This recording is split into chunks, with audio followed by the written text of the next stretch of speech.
Imagine if you were... I don't want to know where your train of thought's going. Let's don't forget about it. We'll start again. Just talk about the whiskey. It's Thursday. How are you? Hi. We are ready. Yay! We go live today at 5 o'clock and get the beds in. 2 more sleeps till Santa comes. Yeah. Chance to be a fine thing, baby. We are getting very excited because it is Christmas. And we do have a massive Oh, we do. 1,421 lots, I believe. It is massive. Thank you to everybody who submitted bottles. Thank you to everybody who helped get bottles here. Thank you to everybody. Thank you. Thank you. We have look at the size of that cock.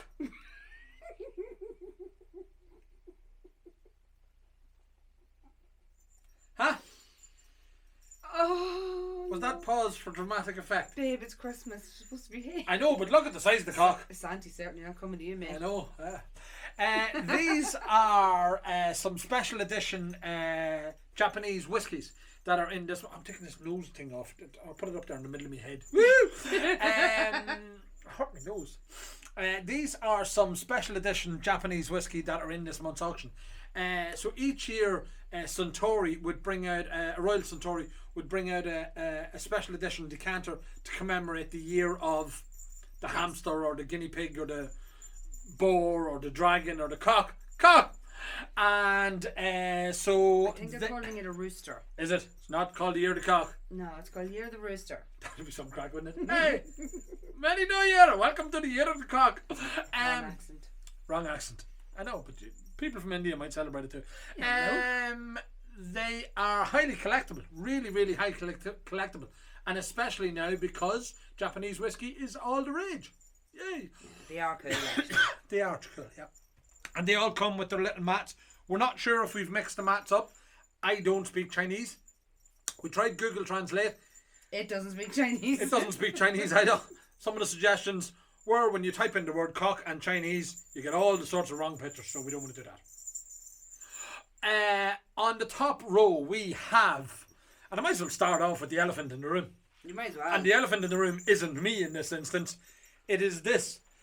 This is a 1930s Jameson Redbreast 12-year-old.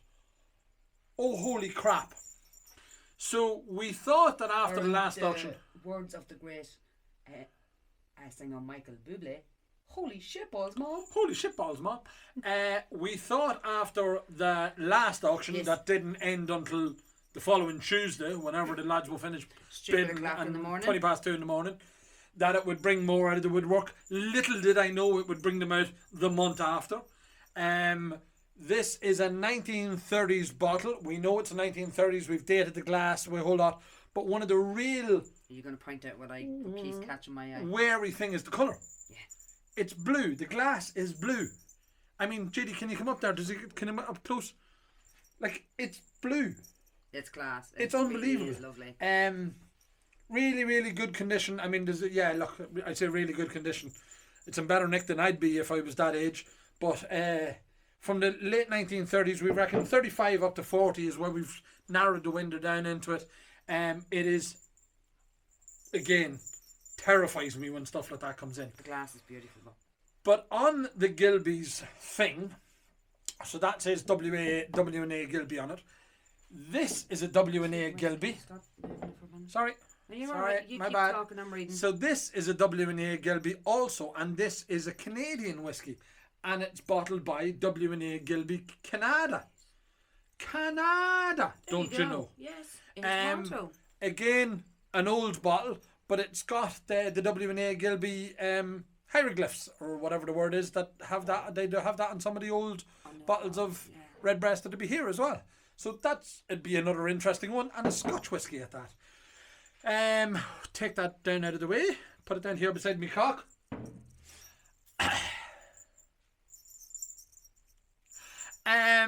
Jameson. So we have a couple of old releases of Jameson.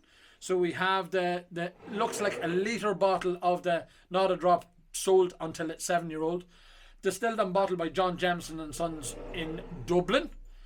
the hexagonal bottle, or not quite the hexagonal bottle, but with the curved bottle. So I know there's 2 incarnations of that. Again, every drop sold is over 12 years old. That's the 12-year-old one. The other 2 are 7-year-old, and then this is a 10-year-old that was bottled by R&D McAllister in Belfast, which is in exceptionally good condition. And its twin is a bottle of DWD whiskey that was done by R&D McAllister. So R&D McAllisters were a huge bottling bonder and bottling bar down in Belfast. Their family still owns the Morning Star. You know, down Pottinger's Entry in Belfast, just off the square there. Pottinger's Entry, the Morning Star, it's still related to the same family of R&D McAllister. So R&D McAllister's was a huge brand in Belfast. Bottle of Powers, John Powers and Son. You can tell that's an old bottle because it wobbles. Yeah, I was just looking on it there. I reckon I'll wobble like that when I'm that age as well. I could wobble like that at the age I am now. This is an old bottle of Jameson, but one of the things I loved about this one, it's a Powers bottle. So on the bottom of the bottle it has Power Dublin, Ireland. Again, beautiful, beautiful bottle. Bit of damp, bit of mildew got onto the label and all that sort of stuff.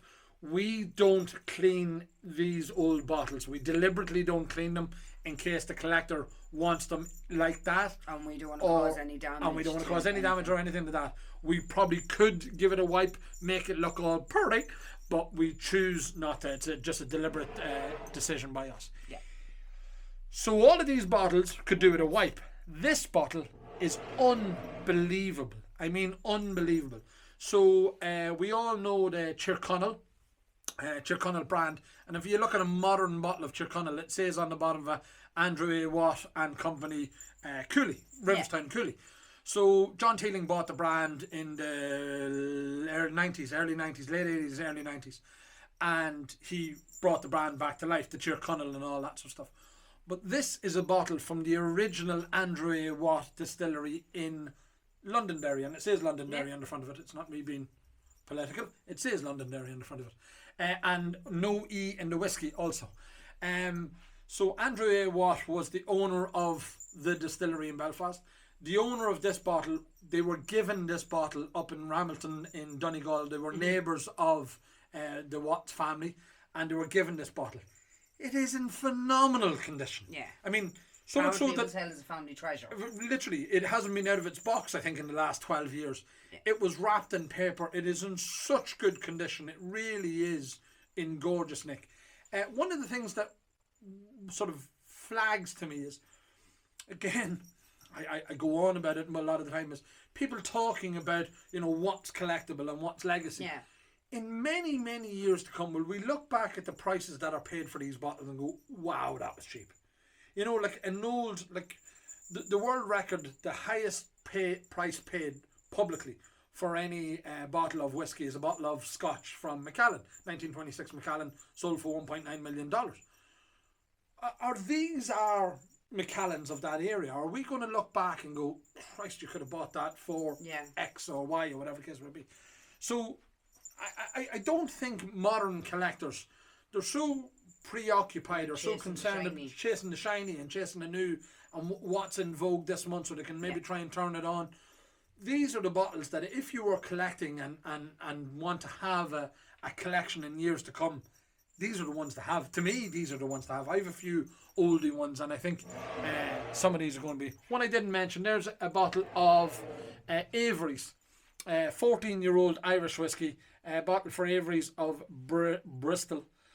Esquin's private selection. Whoever Esquin, well, I don't know what it is. Don't know who Esquin is.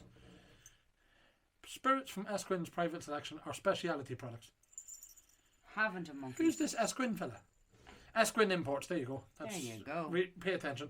Exclusively imported for Esquin products. France and Disco. France and Disco.